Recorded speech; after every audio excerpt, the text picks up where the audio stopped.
it. So let me break it down for you guys. So Atlanta will receive, of course, Angel Reese and the right to swap a second-round pick with the Chicago Sky in 2028. Now, the Chicago Sky received the Dreams 2027 first-round pick and the Dreams 2028 first-round pick. That's it, you guys. Two first-round picks. That's all it took for the Chicago Sky to trade Angel Reese to the Atlanta Dream. Not 3 picks, not a proven veteran, not even a second-round pick swap with actual value. Just 2 future first-rounders from a team that made the playoffs last season. And if you think that sounds like Chicago got fleeced, you're not alone. Because when you break down what the Sky just gave up versus what they got back, this trade starts looking less like strategic rebuilding and more like organizational panic. They were a really solid team. So adding Angel Reese to the mix with this Atlanta Dream team, if they're able to keep the roster at all similar to what they had last year, especially with players like Alicia Gray, like Ryan Howard, who knows if Bree Jones will stay, Jordan Canada was on that roster. Like, if they're able to keep some of those key players, this Atlanta Dream team is definitely good. Here's what makes those draft picks particularly questionable. The Atlanta Dream finished 15-25 last season, good enough for the 8th seed in the playoffs. They've got Alicia Gray, Ryan Howard, and Jordan Canada already under contract. Now add Angel Reese to that core. Suddenly those 2027 and 2028 first-round picks Chicago just acquired, they're probably going to be late first-rounders. Pick 10, pick 11, maybe pick 12 at best. Meanwhile, the Sky just traded away a 22-year-old who averaged a double-double as a rookie and set the WNBA single-season rebounding record.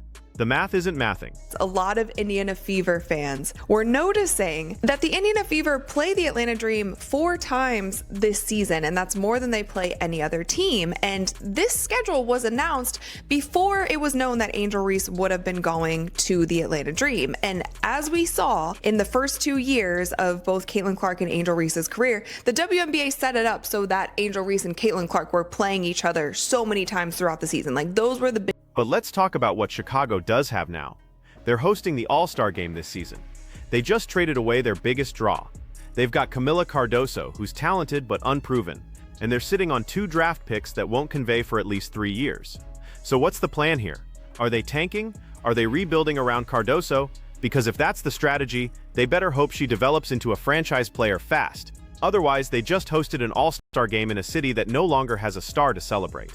Fever play the Atlanta Dream 4 times this season, and that's more than they play any other team. And this schedule was announced before it was known that Angel Reese would have been going to the Atlanta Dream. And as we saw in the first 2 years of both Caitlin Clark and Angel Reese's career, the WNBA set it up so that Angel Reese and Caitlin Clark were playing each other so many times throughout the season. Like, those were the biggest games that they continued to hype up. So many fans are saying, like, did Kathy know something? Did Kathy know that Angel would be going to the Atlanta Dream, and she made sure to set it up so that we still got that college rivalry with these 2 teams? But nonetheless, you guys, the Fever will be playing the Atlanta Dream 4 times this season. They've already. Now here's where this gets interesting from Atlanta's perspective. They didn't just add Angel Reese. They added her to a roster that already works. Alicia Gray is a proven scorer who can create her own shot. Ryan Howard is one of the most versatile wings in the league. Jordan Canada runs the point with experience and composure. And now you drop Angel Reese into that mix, a player who led the entire WNBA in rebounds per game as a rookie, who can score in the paint, who brings intensity every single night. This isn't a rebuild. This is a team that just became a legitimate playoff contender. But there's one massive problem with Atlanta's roster situation: their home arena. Farm Arena, because as you guys know, the Atlanta Dreams Arena is my least favorite arena in the WNBA. I believe it only holds 3,500 people. It doesn't have good lighting. They got it. Gateway Center Arena holds 3,500 people. That's it. For context, the Indiana Fever played in front of 17,000 fans multiple times last season. The Las Vegas Aces averaged over 10,000. Even the struggling Washington Mystics had a bigger building to work with. And now Atlanta just acquired one of the most popular players in the league. Someone who brings her own fan base. Someone who's going to drive ticket demand through the roof. They're already announcing they'll move at least 1 game against Indiana to State Farm Arena, which holds 21,000. But what about the rest of the season? What about when fans realize they can't get tickets because the building is the size of a high school gym? well, so I might not report on every single rumor that is happening, but one rumor that I did want to report on is the news in Seattle. So it was reported that Skylar Diggins and Neko Ogwumike are highly likely to leave the Seattle Storm during free agency, and those are two major players. So even when we're looking at the Chicago Sky, like, is there a world where Skylar Diggins and or Neka go to Chicago? And speaking of Indiana, let's address the elephant in the room. The Fever play Atlanta 4 times this season. More than any other opponent, that schedule was released before anyone knew Angel Reese would be on the Dream. So now you've got Caitlin Clark versus Angel Reese, the college rivalry that drove record ratings, happening 4 times in the regular season. Coincidence? Maybe. But WNBA Commissioner Kathy Engelbert has shown she knows exactly how to market star matchups. She scheduled Clark and Reese against each other constantly in their first 2 seasons. Those games delivered the highest ratings the league has seen in decades. Now suddenly they're playing 4 times again, just on different teams. Either Engelbert is the luckiest scheduler in sports, or she had some advanced knowledge this trade was coming. So it was reported that Skylar Diggins and Neko Ogwumike are highly likely to leave the Seattle Storm during free agency, and those are two major players. So even when we're looking at the Chicago Sky, like, is there a world where Skylar Diggins and or Neka go to Chicago? Just be prepared for the unexpected. That's all I would say with this W free agency. But this trade doesn't exist in a vacuum. Free agency just opened up, and the entire WNBA landscape is about to shift. Skylar Diggins-Smith and Neka Ogwumike are both reportedly leaving Seattle. Breanna Stewart's contract situation in New York is complicated. Half the league's starting lineups are going to look completely different by the time training camp starts. And Chicago just made the first major move, setting the tone for how desperate teams are to rebuild. 2 first-round picks for a 22-year-old all-star. That's the new market value apparently, which means every other team with young talent just got their asking price cut in half. Next week, I wanted to talk about the national championship game that just happened last night between UCLA and South Carolina. Major congrats to UCLA bringing home their first national title since 1978. Here's what Chicago is gambling on. They're betting those 2 first-round picks turn into players better than Angel Reese. They're betting Camila Cardoso develops into a franchise centerpiece. They're betting they can attract a major free agent to a team that just traded away its most popular player, and they're betting their fan base will stick around through what could be years of losing basketball. That's a lot of bets to make all at once, especially when the alternative was keeping a young star who already proved she can perform at the highest level. These draftees. So if you have any questions you would like me to ask, please let me know in the comments below. And lastly, I didn't get to talk about this, you guys, but I didn't really have much to report, honestly. Meanwhile, the WNBA draft is happening in exactly 1 week. And after watching UCLA win the national championship, the draft board just got a lot more complicated. Lauren Betts dominated in the tournament.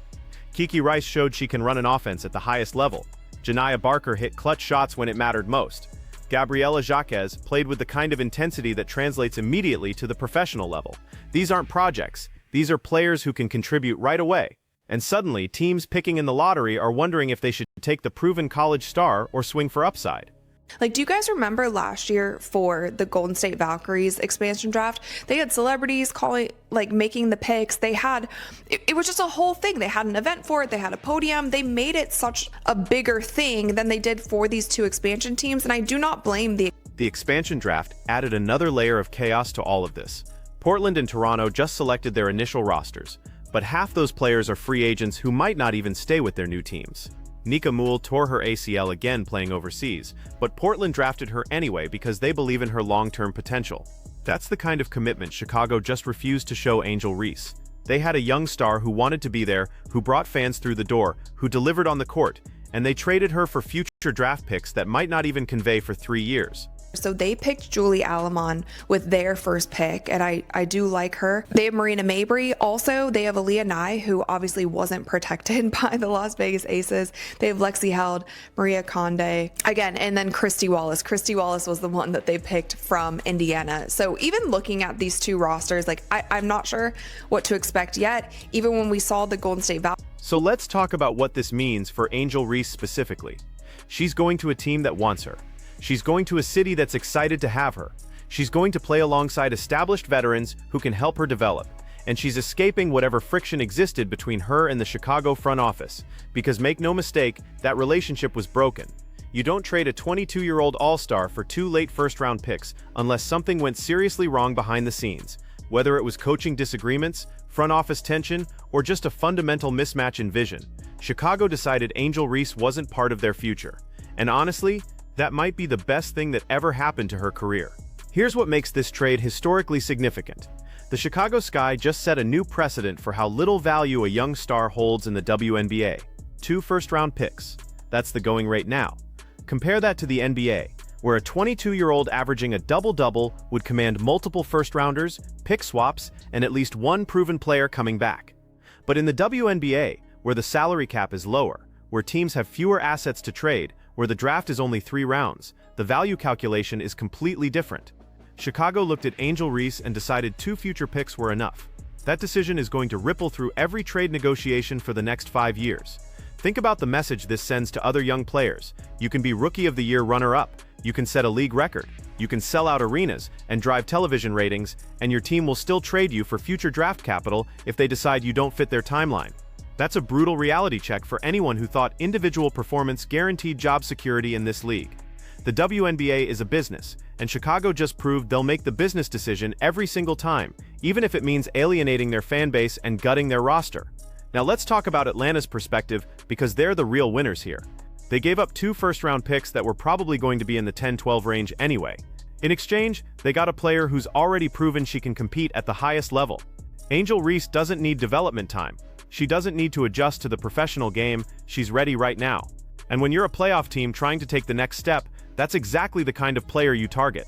Atlanta looked at their roster, identified rebounding and interior scoring as needs, and went out and got one of the best young players in the league at both of those things. That's smart team building. But here's what Atlanta has to figure out immediately: the arena situation. You cannot market Angel Reese properly when your home venue holds 3,500 people. It's impossible. Tickets will sell out in minutes, fans will be furious they can't get in, and you'll be leaving millions of dollars on the table in revenue. State Farm Arena is right there. It holds 21,000 for basketball. The Atlanta Hawks already play there. The infrastructure exists. So why is the Dream still playing in what amounts to a practice facility? If ownership is serious about building a contender, if they're serious about capitalizing on Angel Reese's popularity, they need to move to a bigger building yesterday. The scheduling situation with Indiana is fascinating from a league perspective. 4 games between the Fever and Dream this season. 4 opportunities to market Caitlin Clark versus Angel Reese. 4 chances to drive television ratings and sell premium tickets. And the schedule was released before the trade happened. So either this is the most convenient coincidence in sports history, or Commissioner Kathy Engelbert had some insight into where Angel Reese might end up. And honestly, I don't think it's a coincidence. The WNBA has shown repeatedly that they understand the value of star matchups. They scheduled Clark and Reese against each other constantly in their first 2 seasons because those games delivered ratings. Now they're doing it again, just with different jerseys. That's smart marketing, even if the timing raises questions. Chicago's situation is the most confusing part of all this. They're hosting the All-Star game this season. They just traded away their biggest star. They have Camila Cardoso, who's talented but unproven, and they're betting on draft picks that won't help them for at least 3 years. So what exactly is the plan? Are they tanking to get a high pick in future drafts? Are they trying to build around Cardoso and hoping she develops fast enough to make them competitive? Are they banking on landing a major free agent who wants to play in Chicago? Because right now, it looks like they're doing none of those things effectively. They're stuck in no man's land. Not bad enough to guarantee a top pick, not good enough to compete, and not attractive enough to lure top free agents. The free agency period is going to be absolutely chaotic. Skylar Diggins-Smith leaving Seattle. Nneka Ogwumike reportedly leaving Seattle. Breanna Stewart's contract situation. Half the league's rosters are about to get turned upside down. And Chicago just set the market rate for young stars at 2 first-round picks. That's going to impact every negotiation. Teams with assets are going to lowball offers because they know Chicago accepted less than market value. Teams trying to trade their young players are going to struggle to get fair compensation because the precedent has been set. This trade doesn't just affect Chicago and Atlanta, it affects the entire league's trade market for the next several years. And let's be real about what this means for the Chicago fanbase. They just lost Angel Reese. They lost her energy, her rebounding, her personality, her connection with fans. And what did they get in return? 2 draft picks that might turn into rotation players if they're lucky. Maybe they turn into stars, but probably not. Most first-round picks in the WNBA don't become all-stars. Most become solid role players at best. So Chicago traded a proven commodity for lottery tickets. And their fans are supposed to be excited about that. They're supposed to show up to games and watch a rebuilding team struggle through another losing season? Good luck selling that. The Angel Reese era in Chicago lasted exactly 2 seasons. 2 seasons of sold-out crowds. 2 seasons of national television appearances. 2 seasons of relevance. And now it's over, ended by a front office that decided future flexibility was more valuable than present success. Maybe they're right. Maybe those draft picks turn into something special. Maybe Camila Cardoso becomes a franchise player. Maybe they land a big free agent and suddenly they're contenders again. But right now, in this moment, it looks like they gave up on a young star way too early. And that's going to haunt them if Angel Reese thrives in Atlanta. So here's the question you need to answer. Did Chicago make the right move? Are 2 future first-round picks worth more than a 22-year-old who already proved she can dominate at the professional level? Or did they panic, decide the relationship was unsalvageable, and take whatever they could get? Because from where I'm sitting, this looks like a team that lost leverage and made a desperation trade. Atlanta got a steal. Chicago got future assets that might never pan out. And Angel Reese gets a fresh start with a team that actually wants her. Who won this trade? Let me know in the comments, because I think the answer is obvious.